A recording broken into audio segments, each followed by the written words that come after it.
amici e amiche del segno dei pesci, benvenuti, io sono Angela e questo è Exoteric World. È così che vi trovate sui social. Questo è l'oroscopo lunare motivazionale che vi darà dei suggerimenti e vi aiuterà a trovare la spinta giusta per affrontare il periodo dal 3 marzo al 17 aprile, dove troveremo la luna nuova in Ariete.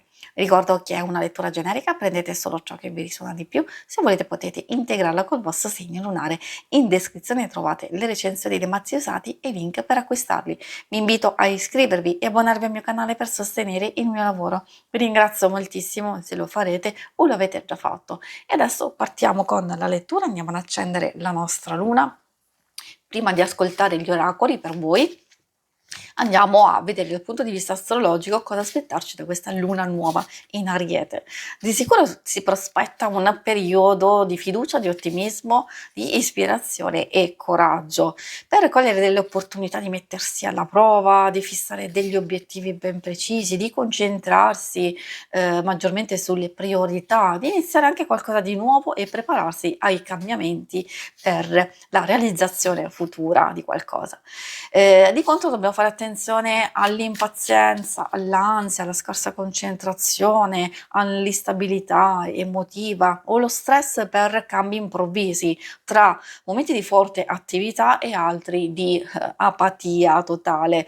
E possiamo fare anche attenzione agli affari e alla comunicazione, andando soprattutto a liberarci del superfluo e quindi anche purificarci. Partiamo con il vostro primo oracolo. La carta Esbat ci parla di risveglio. In che senso? Vuole dire che magari si prospetta o una fase iniziale di questo periodo molto importante dove si possono vivere delle esperienze molto intense di risveglio e di nuova consapevolezza, entrare anche in comunicazione con il divino oppure con delle forti intuizioni che ci possono aiutare. Ma questo può avvenire anche nel corso di tutto questo periodo. Se invece abbiamo confusione e incertezza, allora questa carta ci consiglia comunque di sperimentare alcune cose, di studiare, di radicarsi, di trovare anche attraverso una pratica tipo la meditazione o andare in mezzo alla natura o fare un qualcosa che ci piace particolarmente. E adesso andiamo a vedere altri suggerimenti. Troviamo la luna calante.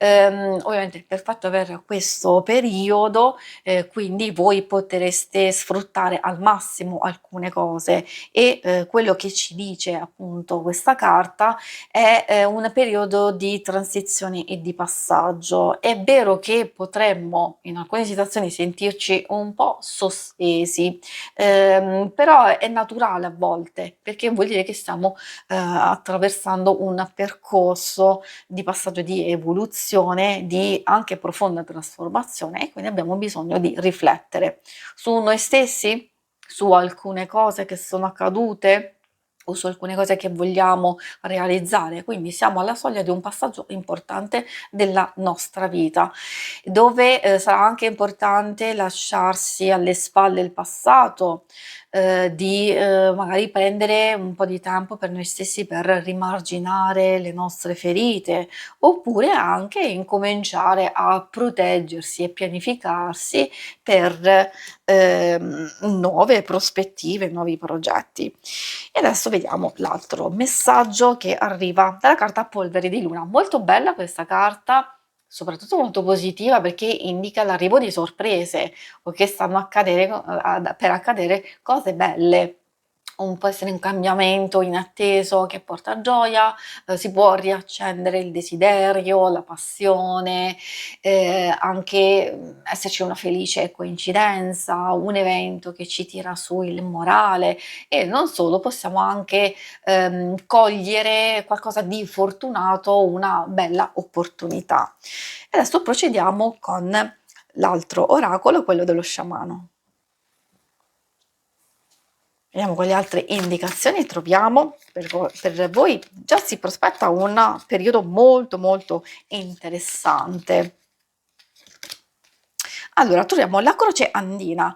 Questa carta, forse in alcune questioni pratiche, ci consiglia di aspettare un momento più favorevole, quindi per alcune circostanze non è il momento di agire o di dire, di fare qualcosa, perché o abbiamo bisogno di acquisire maggior sicurezza, maggior consapevolezza. È vero che abbiamo parlato proprio di consapevolezza, probabilmente questa fa riferimento ai vari momenti che abbiamo già visto, e quindi di capire quando muoversi o stare fermi.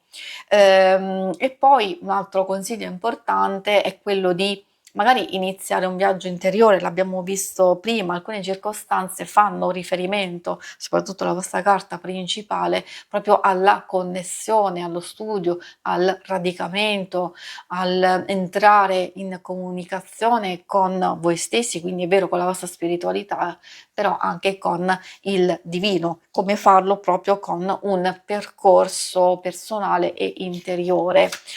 Adesso procediamo con l'altro. È ovvio che ci sono anche questioni pratiche, nel senso che ci indica il fatto di alzare lo sguardo oltre la quotidianità, proprio per cercare nuove prospettive.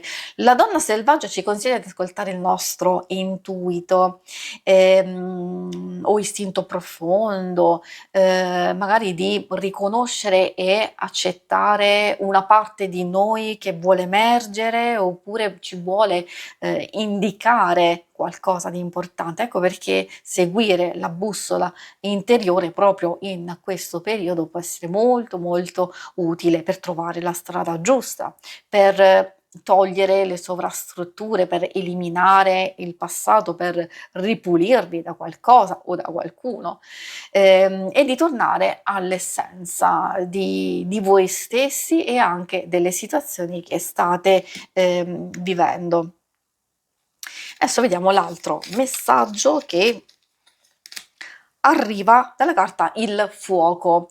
Beh, è ovvio che ha un'energia molto potente, soprattutto il fuoco si riferisce alla forza trasformatrice, quella che può distruggere o illuminare.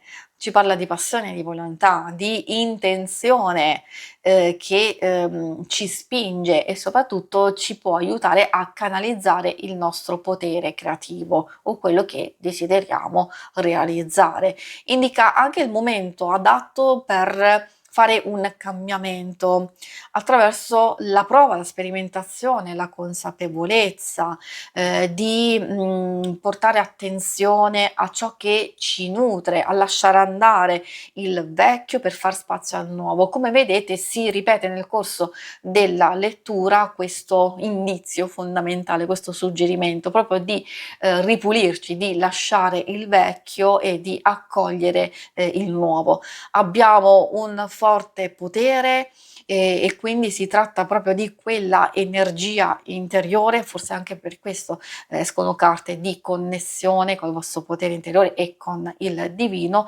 proprio per allinearvi al vostro cuore, e sono queste cose che vi porteranno a realizzare cose molto molto importanti anche del vostro stesso benessere.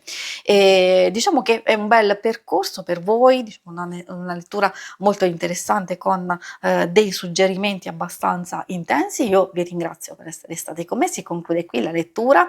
Ovviamente se volete in alto trovate il logo per iscrivervi al canale e in basso trovate le schermate per vedere il vostro oroscopo mensile e quello settimanale. Alla prossima, vi auguro una buona luna. Ciao!